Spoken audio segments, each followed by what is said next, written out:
마가복음 48번째 시간이고요.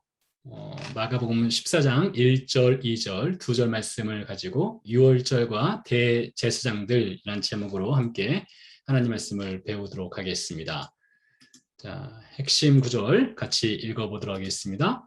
인자가 온 것은 섬김을 받으려 함이 아니라 도리어 섬기려 하고 자기 목숨을 많은 사람의 대속물로 주려 함이니라. 마가복음 10장 45절 말씀이 되겠습니다.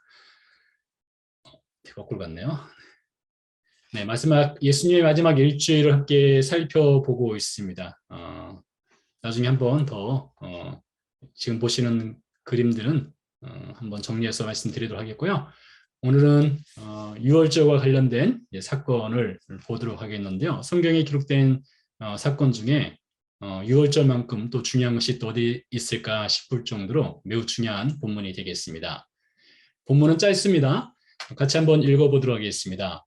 이틀이 지나면 유월절과 무교절이라 대제사장들과 서기관들이 예수를 흉계로 잡아 죽일 방도를 구하며 이르되 밀란이 날까 하노니 명절에는 하지 말자 하더라. 마가복음 14장 1절 2절 말씀을 같이 읽었는데요. 관련된 말씀이 마태복음에도 등장하고 또 누가복음에도 나옵니다. 어떻게 차이가 있는지를 먼저 보도록 하겠습니다. 먼저 마태복음 26장 1절에서 5절인데요. 일단 절수가 좀 더 깁니다. 그리고 예수님께서 예수님의 마지막 운명을 말씀하시는 장면도 나오는데요. 같이 읽어보도록 하겠습니다. 예수께서 이 말씀을 다 마치시고 제자들에게 이르시되 너희가 아는 바와 같이 이틀이 지나면 유월절이라 인자가 십자가에 못 박히기 위하여 팔리리라 하시더라. 그때에 제사장들과 백성의 장로들이 가야바라 하는 대제사장의 관정에 모여 예수를 흉계로 잡아 죽이려고 의논하되 말하기를 밀란이 날까 하노니 명절에는 하지 말자 하더라. 마태복음에서는 가야바라고 하는 인물이 등장하고요. 또 그들이 대제사장의 관정에 모여서 이제 음모를 꾸미는 장면도 등장하는 것을 볼 수 있고요. 마가복음과 비교를 해보면 밀란이 날까 하노니 명절은 피하자라는 장면은 똑같은 것 같습니다. 자, 누가복음을 보도록 하겠습니다. 6월절이라 하는 무교절이 다가오매 대제사장들과 서기관들이 예수를 무슨 방도로 죽일까 궁리하니 이는 백성이 그들의 백성을 두려워함이더라. 한번 비교를 해보시기 바랍니다. 여러분 보시면서요. 큰 차이가 없습니다. 뭐 대제사장과 서기관들이라는 표현이고 대제사장, 그러니까 대제사장, 뭐 서기관들이 나왔고 밑에는 백성의 장로들, 또 대제사장과 서기관들 이렇게 나왔고요. 그리고 백성을 약간 두려워하는 모습도 보이고요. 6월절을 피하자라고 하는 이야기도 등장하는 것을 볼 수가 있습니다. 그래서 마가복음과 마태복음, 누가복음은 이게 서로 상당히 비슷한 구조를 이루고 있는 것을 볼 수 있고요. 요한복음은 어떨까요? 요한복음 내용이 좀 다릅니다. 그 중에 한 사람 그 해의 대제사장인 가야바가 그들에게 말하되 너희가 아무것도 알지 못하는도다. 한 사람이 백성을 위하여 죽어서 온 민족이 망하지 않게 되는 것이 너에게 유익한 줄을 생각하지 아니하는도다 하였으니 이날로부터 그들이 예수를 죽이려고 모의하니라. 가야바의 당시 대제사장이었던 가야바의 속내를 요한복음은 밝혀서 드러내는 것을 볼 수가 있겠는데요. 이미 아시겠지만 마가복음, 마태복음, 누가복음은 공간복음이라고 합니다. 시납틱 가스펠이라고 하죠. 공간이라고 하는 것은 비슷하게 본다 이거죠. 예수님의 이야기를 비슷한 관점에서 풀어가는 것입니다. 그러나 요한복음은 신학적 관점이 완전히 다릅니다. 요한복음의 순서를 보더라도 요한복음은 예수님이 창세 이전부터 출발하죠. 출발해서 예수님에 대한 소개 자체가 다른 마태나 마가나 누가복음과는 상당한 차이점을 두고 있는 것을 볼 수 있지요. 그래서 이 세 개의 복음서는 서로 비슷하다 해서 공간 복음 이렇게 말하고 있는데요. 보시는 것처럼 예수님을 이제 죽이려고 하는 흉계 자체가 비슷하게 내용을 이끌어가고 있는 것을 볼 수가 있습니다. 자, 오늘은 그래서요. 이제 6월절에 관한 얘기가 나오니까 6월절 그리고 무교절의 기원에 대해서 알아보도록 하겠습니다. 지난 7월 달로 기억하는데요. 맥추감사절 때 우리가 유월절과 무교절, 그리고 초실절, 그리고 오순절에 대해서 설교 시간에 함께 배웠었는데요. 그 부분을 다시 한번 반복하는 것이 되겠습니다. 자, 유월절과 무교절의 기원은 출애굽기에 등장을 하게 되는데요. 같이 읽어보도록 하겠습니다. 여호와께서 애굽 땅에서 모세와 아론에게 일러 말씀하시되 이 달을 너희에게 달의 시작 곧 해의 첫 달이 되게 하고 너희는 이스라엘 온 회중에게 말하여 이르라 이 달 열흘에 너희 각자가 어린 양을 취할지니 각 가족대로 그 식구를 위하여 어린 양을 취하되. 여러분 아시는 것처럼 이제 이것은 출애굽 바로 직전에 있었던 사건이죠. 출애굽 바로 직전에 하나님께서 모세에게 명하여서 유월절을 제정하시는 장면을 볼 수 있는 것이 되겠고요. 이어서 내용을 더 보도록 하겠습니다. 너희 어린 양은 흠없고 1년 된 수컷으로 하되 양이나 염소 중에서 취하여라 하겠습니다. 우리는 그 양에 대해서는 잘 알고 있는데요. 염소는 그냥 지나칠 수도 있어요. 네, 당시 하나님께서 말씀하신 것은 양을 희생제물로 삼아도 되고 염소를 희생제물로 삼아도 되고 둘 중에 하나를 선택하라 이거였죠.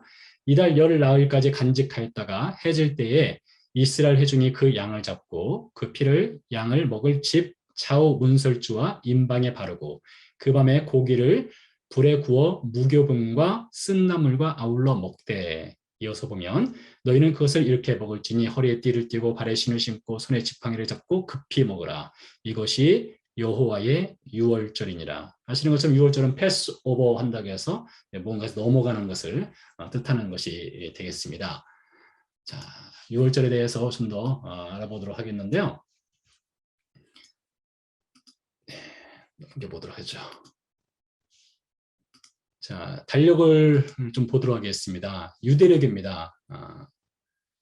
유대력은 우리가 사용하는 달력과 다릅니다. 제가 여러분들 보시기 좀 편하도록 하기 위해서 제뉴얼이 1월부터 이렇게 쭉 이제 표시를 해놨는데요.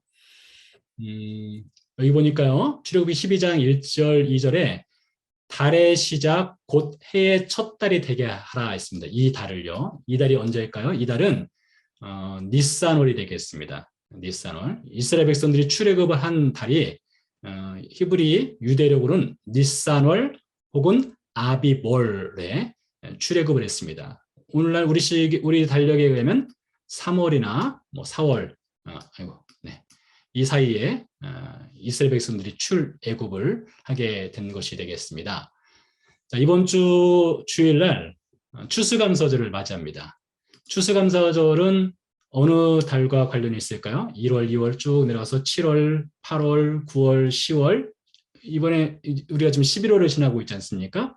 추수감사절은요, 티슈레 월이라고 있습니다. 티슈레 월. 이때가 추수감사절이 있습니다.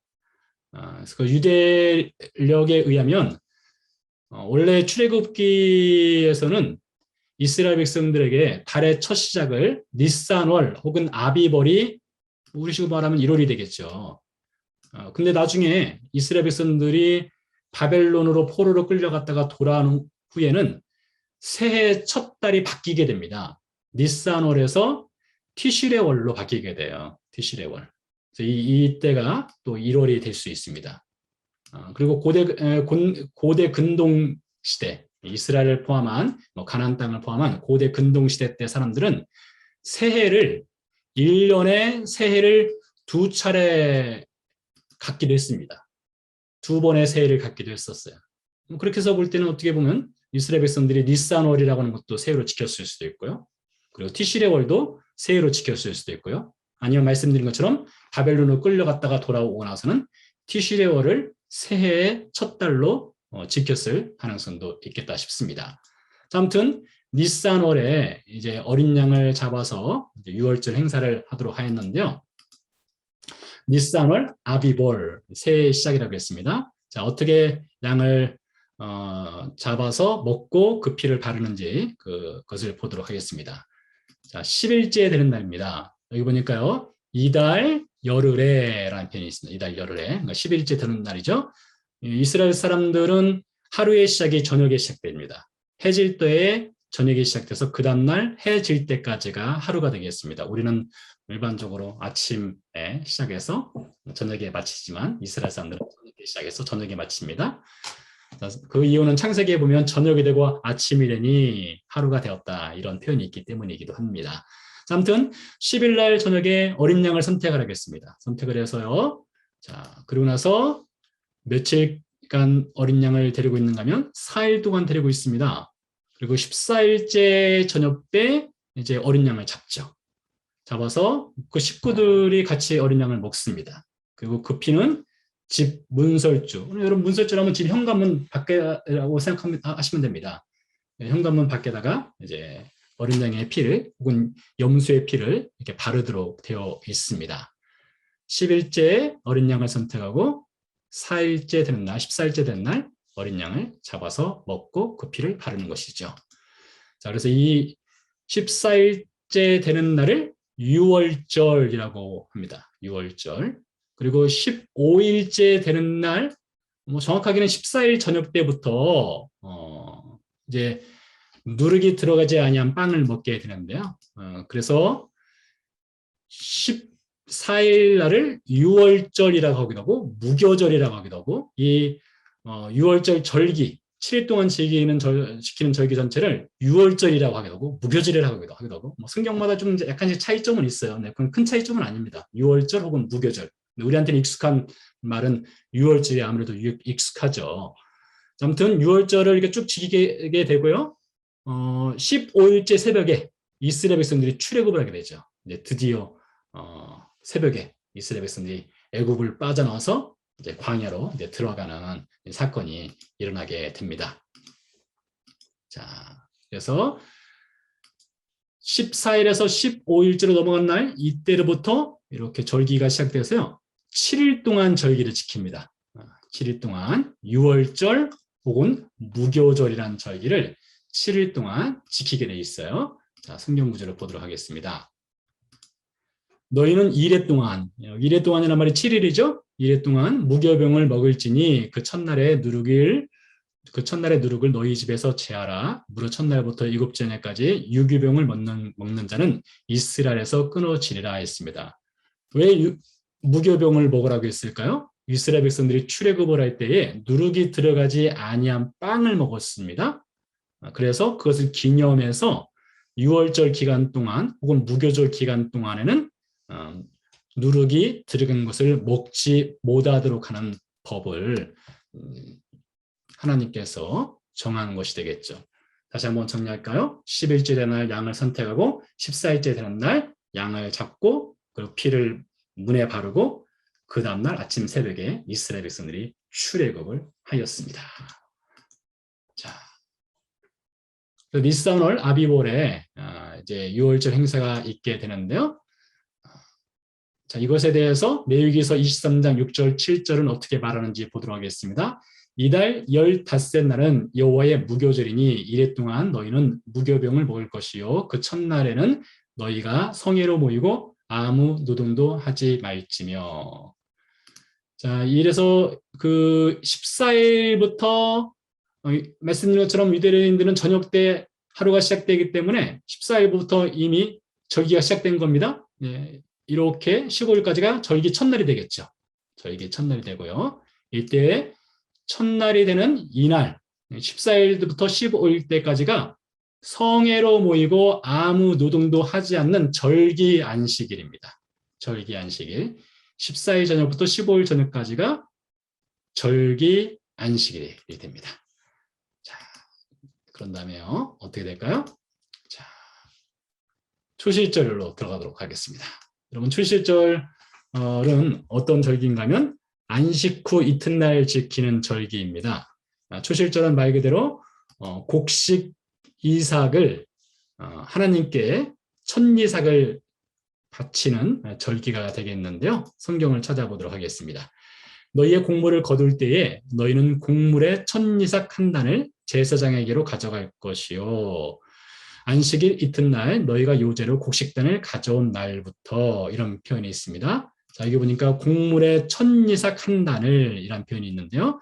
이때가 언젠가면 바로 초실절이라는 절기입니다. 자, 이 초실절이라는 절기에는 아직 곡식이 다 익지는 않았어요. 다 익지는 않았지만은 이스라엘 백성들이 곡식을 한 단을 가지고 하나님 전에 가는 것이죠. 이전에 맥주 감사절 때 이 말씀을 가지고 제가 이렇게 설교한 것이 기억이 납니다. 이스라엘 백성들이 왜 초실절을 지키는가 하면 하나님께서 앞으로 풍년을 주시든지 흉년을 주시든지 무엇을 주시든지 우리는 항상 하나님께 감사하겠습니다라는 감사의 표현을 미리 하는 절기가 초실절이라고 말씀을 드렸습니다. 초실절이요. 자, 안식 후 첫날이니까요. 이스라엘 사람들이 안식일 하면은 금요일에서 프라이데이에서 금요일 저녁부터 토요일 저녁 때까지가 안식일이 되거든요. 안식 후 첫날은 어떤 날이 될까요? 이튿날이니까 썬데이가 되겠죠. 썬데이 혹은 로즈데이, 주일이 되겠습니다. 초실절은 오늘날 우리가 지키는 주일날이 초실절에 해당하는 절기가 되겠습니다. 자, 다음으로 넘어가도록 하겠습니다. 그런 다음에 오순절이 옵니다. 그러니까 6월절, 초실절, 이어서 오순절이 오게 되는데요. 오순절에 관련된 성경 말씀을 보도록 하겠습니다. 안식일 이튿날 곧 너희가 요제로 곡식단을 가져온 날부터, 자, 여기서 너희가 요제로 곡식단을 가져온 날부터, 이 날이 언젠가 하면 바로 초실절을 말합니다. 초실절이에요. 이날로부터 세워서 7 안식일의 수요일을 채우고 7 안식일 이튿날까지 합하여 50일을 계수하여 새 소재를 여호와께 드리되. 자, 한번 우리 수학적 계산을 해볼까요? 7 안식일이 되겠습니다. 7 안식일. 그러니까 안식일이 7번 있는 거죠? 여기다 해볼까요? 네. 안식일이 7번 안식일이 7번 있는 겁니다. 자, 7 곱하기 7은 잘 아시죠? 네. 49가 되죠? 네. 49 플러스 이튿날이라고 했습니다. 이튿날. 1이 됩니다. 그러니까 오순절은 50일째 되는 날입니다. 50일째 되는 날. 어느 날로부터 시작할까요? 안식 후 첫날. 초실절로부터입니다. 초실절로부터 좀 지우고 다시 하겠습니다. 자, 초실절로부터 해서 이 안식일까지가 도합 50일이 되는 날입니다. 이 50일째 오순절 절기를 지키게 하나님 명하신 것이죠. 이때쯤 되면은 곡식이 다 익습니다. 자, 이제 달력을 보도록 하겠습니다. 자, 6월절은 니산월에 시작됩니다. 니산월 혹은 아비벌이요. 초실절 마찬가지로 니산월에 들어갑니다. 6월절하고 바로 이어서 초실절이 있으니까요. 자, 그러면 오순절은 어디쯤 가면 있을까요? 3월, 4월, 5월, 6월 대략 5월에서 6월달. 때에 따라서는 7월까지 넘어가기도 합니다. 이대로 또 우리 음력처럼 변화가 있기 때문에요. 그래서 이 오순절은 여기서부터 출발해서 이렇게 가면 초실절로부터 계산해서 하루 둘 7 안식일 플러스 하루니까 도합 50일이 지나면 말씀드린 오순절이 되는 겁니다. 주무라니까 여러분들이 얼마나 잘 이해하시는지 제가 테스트를 할 수 없어서 좀 답답하긴 한데요. 다음에 우리가 또 인포슨으로 모여서 또 말씀을 나눌 기회가 있으면 그때 한번 보도록 하겠습니다. 얼마나 잘 이해하셨는지. 네. 네, 넘어가도록 하겠습니다. 그래서 이렇게 초실절로부터 오순절까지의 기간이 정확하게 50일이 됩니다. 자, 이것을 예수님과 또 비교를 해보도록 하겠습니다. 6월절 사건뿐만 아니라 모든 절기들은 예수님과 우리 신자의 구원과 밀접하게 관련이 있습니다. 이번 주에 우리가 추수감사절을 맞이해서 초막절, 대속제일, 그리고 나팔절이라는 절기를 우리가 배우게 될 텐데요. 그 절기들 역시 마찬가지로 예수님의 사역과 신자의 구원과 정확하게 아주 중요한 내용들이 담겨져 있어요. 그런 것처럼 6월절과 초실절, 오순절도 마찬가지인데요. 자, 보도록 하겠습니다. 이날은 준비일이요 안식일이 거의 되었더라. 누가복음 23장 말씀이고요. 자, 이날은 준비일 안식일이 거의 되었다 이렇게 말씀하고 있는데 이날이 언제일까요? 준비일이라고 했으니까 아직 6월절에 들어가지 않은 것이죠. 자, 여러분들이 혹 혼동할 수 있을까 봐 제가 다시 한번 말씀드리는데요. 유대인들, 주이시들은요. 하루의 시작을 언제 한다고요? 저녁에 시작합니다. 저녁에. 저녁에 시작합니다. 그 다음날 저녁 때까지가 이브닝, 저녁 때까지가 하루가 되는 겁니다. 그러니까 이날은 준비일을 하겠으니까 이날은 언제일까요? 6월절 당일이 될 수도 있어요. 6월절이 들어가는 날. 그러니까 그날 오전이 될 수도 있겠고, 해가 지기 전이 될 수도 있겠고요. 혹은 그 전날이 될 수도 있겠고요. 아무튼 6월절이 아직 시작되지 않은 날입니다. 이날은 준비일이요 안식일이 거의 되었더라 라는 표현이 있고요. 자, 이날에 어떤 사건이 있었는가 하면 누가복음 23장에 보면 예수님이 십자가에 못 박히는 사건이 일어나게 돼요. 자, 그것을 가지고 바울이 고린도전서 5장 7절에서 이렇게 말하고 있습니다. 우리의 유월절 양 곧 그리스도께서 희생되셨느니라 라는 표현이 있어요. 우리의 유월절 양, 예수님이 유월절 양으로 오셨다라고 바울이 이야기하고 있죠. 바울뿐만 아니라 침례 요한도 말하고 있습니다. 보라, 세상 죄를 지고 하는 하나님의 어린 양을 보라 했죠. 세상 죄를 지고 하는 하나님의 어린 양. 예수님께서 유월절 양으로 오셨어요. 예수님께서 어느 날 이 절기 10, 14, 15, 초실절, 오순절 이런 여러 절기들과 날짜들이 있는데 이 중에서 어느 날 예수님께서 십자가에 못 박혀 죽으셨을까요? 6월절이 들어가는 날입니다. 6월절이 아직 시작되지 않았어요. 6월절이 들어가는 날에 예수님이 골고다에서 죽으시게 되죠. 하나님의 어린 양으로서 우리 죄를 위해서 예수님이 십자가에서 죽는 사건이 일어나게 되지요. 자, 다음으로 넘어가겠습니다. 자, 그런 다음에 이제 예수님이 죽고 나서 무덤에 안치되지 않습니까? 그런 다음에 어떤 사건이 있습니까? 누가복음 24장 1절 말씀입니다. 안식 후 첫날 새벽에 이 여자들이 그 준비한 향품을 가지고 무덤에 가서 라는 표현이 있습니다. 안식 후 첫날. 여러분, 안식 후 첫날이라는 것이 위에 절기상에 보면 어디에 해당할까요? 6월절, 무교절, 초실절, 오순절. 여기 보니까 안식 후 이튿날이라는 표현이 초실절에 해당하고 있죠. 초실절은 곡식, 첫 번째 곡식을 하나님께 바치는 절기라고 말씀했지 않습니까? 바로 그날입니다. 안식 후 첫날에 여자들이 준비한 향품을 가지고 무덤에 갔어요. 예수님 무덤에요. 향을 바르려고요. 간 것이죠. 근데 그 안식 후 첫날이 우리 식으로 말하면 썬데이가 되겠죠. 썬데이. 주의 날이랍니다. 이날 예수님 무덤에 간 거예요. 갔더니 무덤이 비어있고 예수님이 부활하신 것을 그들이 발견하게 되죠. 그것을 가지고 바울이 고린도전서 15장에서 이렇게 말하고 있습니다. 그러나 이제 그리스도께서 죽은 자 가운데서 다시 살아나사 잠자는 자들의 무엇이 되었다 했습니다. 여러분 여기 답이 무엇일까요? 잠자는 자들의 무엇이 되었다.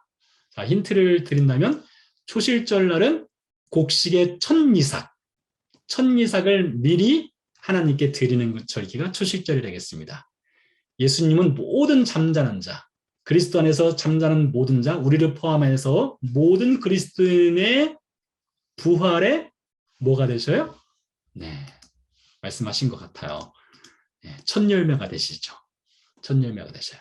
그래서 예수님께서 언제 부활하시는가 하면 바로 초실절 날, 안식 후 첫날 예수님이 이렇게 부활을 하시게 되지요. 아주 그래서 이 절기와 예수님의 사역, 죽으심과 부활과 아주 싱크율이 100%로 일치를 하는 것을 볼 수가 있어요. 하나님의 신묘막 시간 계획이죠. 네, 다음으로 넘어가도록 할까요? 자, 그런데 어떤 사건이 있습니까? 그가 고난받으신 후에 또한 그들에게 확실한 많은 증거로 친히 살아계심을 나타내사 며칠 동안 그들에게 보이시며 하나님 나라의 일을 말씀하시니라. 사도행전 1장 3절 말씀. 예수님이 부활하셨습니다. 3일째 되는 날 부활하셨어요.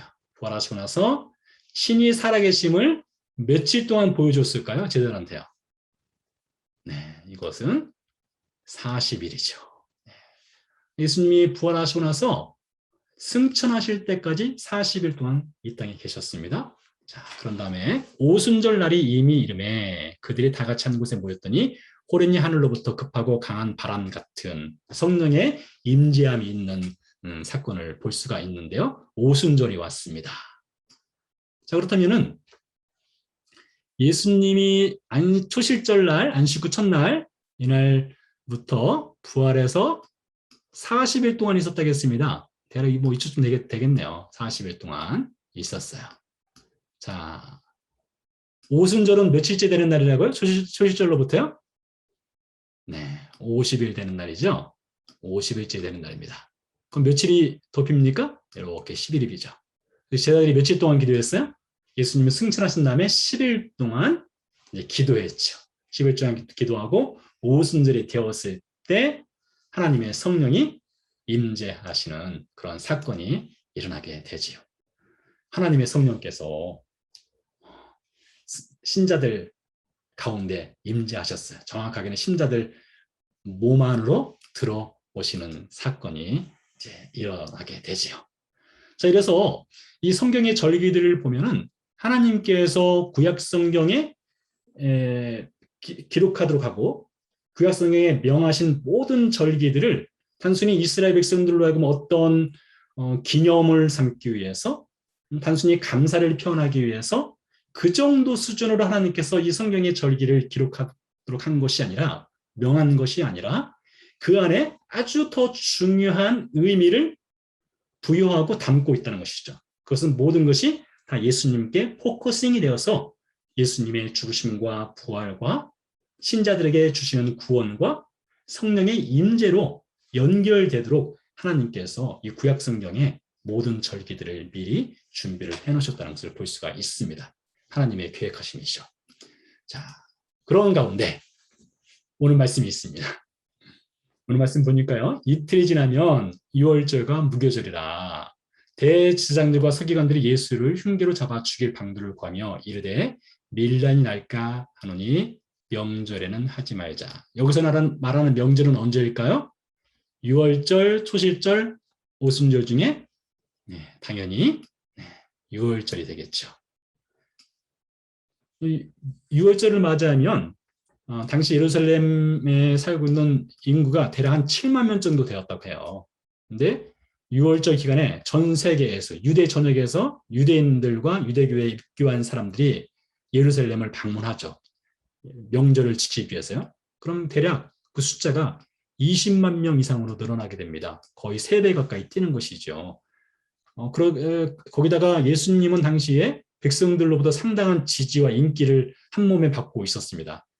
6월절 바로 직전 주인, 우리가 흔히 말하는 종료 주일날 예수님이 성으로 입성하실 때 백성들이 호산나 우리를 구원하소서 하고 예수님을 맞이하는 장면도 볼 수 있지 않습니까? 그러니 정치, 종교 지도자들 입장에서는 백성들에 대해 신경을 안 쓸 수가 없었던 거예요.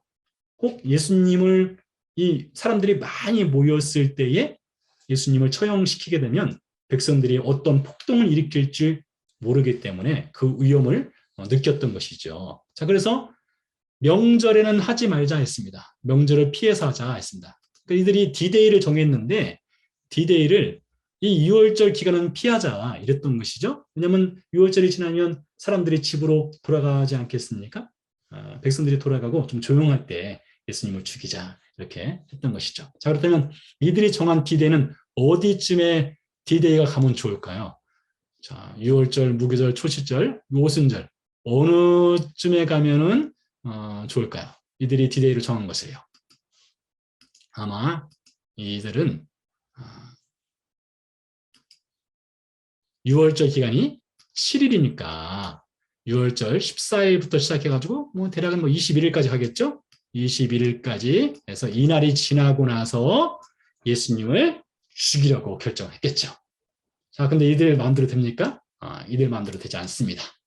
자, 왜냐하면 하나님께서 예수님이 이 땅에 오시고 예수님이 언제 죽을지를 하나님은 이미 창세 이전부터 주권적으로 계획을 세우신 분이기 때문이죠. 자, 말씀을 보도록 하겠습니다. 때가 참에 하나님이 그 아들을 보내사 여자에게서 나게 하시고 율법 아래에 나게 하신 것은, 자, 여기서 중요한 것은 때가 참에라는 표현입니다. 그러니까 하나님께서 정하신 타임테이블이 있다는 거예요. 하나님께서 이스라엘 백성들을 출애굽시키는 것도 하나님의 타임테이블에 맞춰서 출애굽시킨 것이고요. 초실절도 그렇고 오순절도 하나님께서 아주 정확하게 이 절기를 맞춰 놓으셨어요. 그와 같이 예수님의 이 땅에 오심, 예수님의 죽으심, 부활, 승천, 그리고 성령의 임재, 이 모든 것도 하나님께서 다 그 타임을 픽스 해놓으신 겁니다. 이 제사장들이라든가 정치 종교 지도자들 마음대로 그들 마음대로 할 수 있는 것이 아니에요. 그들은 자신들이 권력을 갖고 있기 때문에 충분히 그렇게 할 수 있으리라 라고 했었겠죠. 그렇지만 하나님의 주권적인 계획을 그들이 마음대로 바꿀 수는 없는 것이죠. 말씀 하나 더 읽어보도록 하겠습니다. 너는 내가 내 아버지께 구하여 지금 12군단 더 되는 천사를 보내시게 할 수 없는 줄로 아느냐. 내가 만약 그렇게 하면 이런 일이 있으리라 한 성경이 어떻게 이루어지겠느냐 하시더라. 매우 중요한 말씀입니다. 예수님께서 이제 겟세마네에서 기도하시다가 가룟 유다와 성전 경비대가 와서 예수님을 체포해 가지 않습니까? 그때 베드로가 대제사장의 종 말고의 귀에 귀를 베버리죠. 그때 하신 말씀이에요. 예수님 말씀하셨습니다.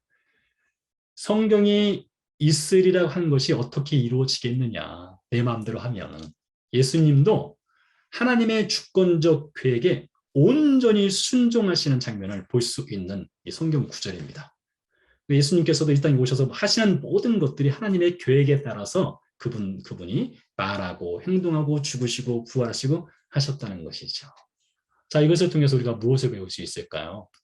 우리 신자의 삶은요, 하나님의 주권과 하나님의 계획 가운데 들어가 있습니다. 여러분의 현재의 삶도 그렇고요, 과거의 삶도 그렇고 미래의 삶 역시 마찬가지로 하나님의 주권적 계획 안에 있습니다. 그렇기 때문에 우리는 우리에게 닥치는 모든 일 가운데 하나님의 계획이 있음을 발견할 수 있어요.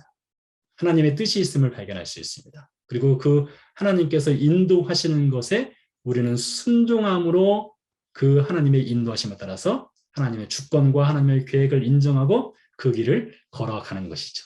때에 따라서는 광야의 길을 걸어갈 수도 있고요. 때에 따라서는 레드카펫이 깔린 길을 걸어갈 수도 있겠죠. 어떤 길을 걸어가든지 우리는 하나님의 주권과 하나님의 계획 가운데 들어와 있다는 것을 배울 수 있겠다 싶습니다.